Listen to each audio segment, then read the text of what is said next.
الفرق ما بين مدارس زمان ومدارس دلوقتي لا فرق كبير جدا يا جماعة. مش هتكلم على فرق المباني وفرق المنشآت وفرق المواد اللي بتدرس والكلام ده كله، لكن خلينا ناخد ابسط مثال، جهاز العروسة، السبلايز ليست. ايه يا جماعة كل ده احنا كنا زمان بنجيب 5-6 كشاكيل، المسطر واللي مش عارف ايه وشوية جلاد وتكت وشكرا. ايه السبلايز ليست بقى ما شاء الله، ورق كانسون، مش عارف بوب، مش عارف ايه، لسته طويله عريضه تنزل تجيبها بكام الف جنيه ما تفهمش ده بيعملوا ايه، و20 دستة مش عارف ايه، وورق مش عارف ايه، ووايبس ايه، وكلينكس ايه يا جماعه في ايه؟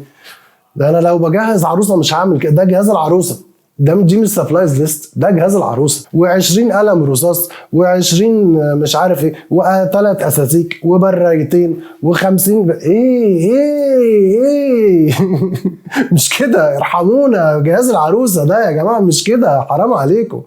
وبعدين لانش بوكس، ماشي لانش بوكس ولانش باج، اللانش بوكس تحطه في اللانش باج.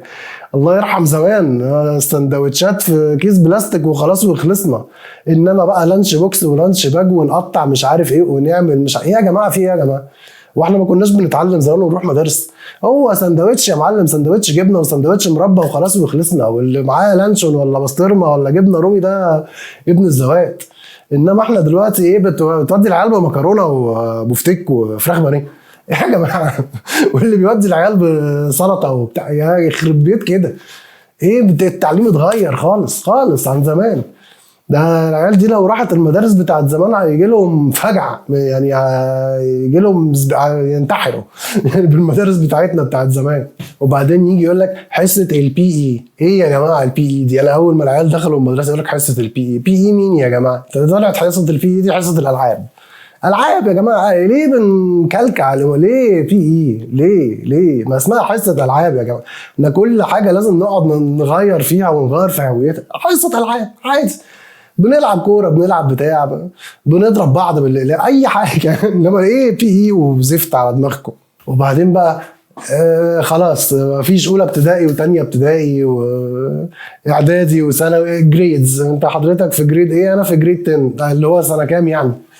جريد 10 ده اللي هو لا مؤاخذه كام يعني؟ تاني اعدادي يعني ولا ثالثه اعدادي ولا انت في سنه كام انت يا ابني؟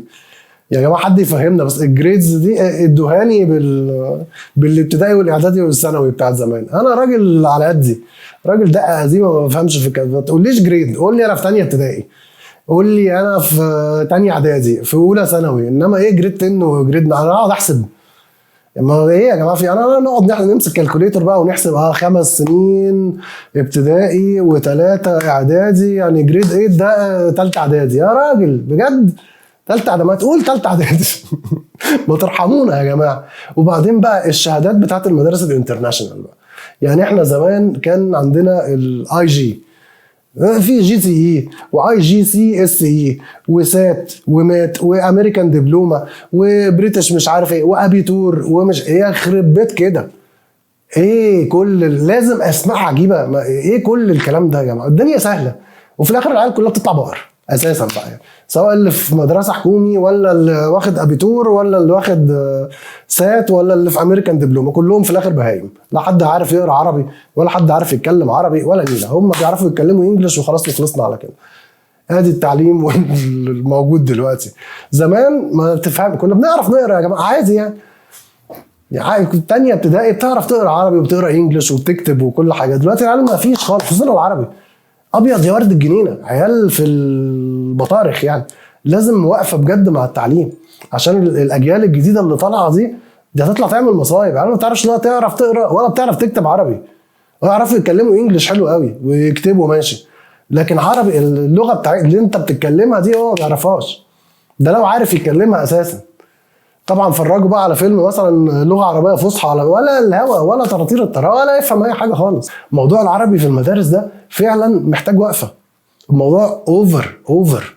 العيال في ثانوي وداخله جامعات ما بتعرفش تقرا عربي، مشكله كبيره جدا لازم الناس تاخد بالها. وحاول كل واحد بقى يركز مع عياله، طبعا بما ان التعليم كده في راح في داهيه، كل واحد يحاول يركز مع عياله في قصه العربي دي. ما لازم تطلعه بيعرف عربي، يعني على الاقل يعرف يقرا ويكتب، يعني مش لازم بقى تعبير ونحو والحاجات اللي احنا كنا بناخدها والنصوص والادب والكلام ده، يعرف يقرا ويكتب، يعني يقرا ويكتب عربي بس، مش عايزين اكتر من كده.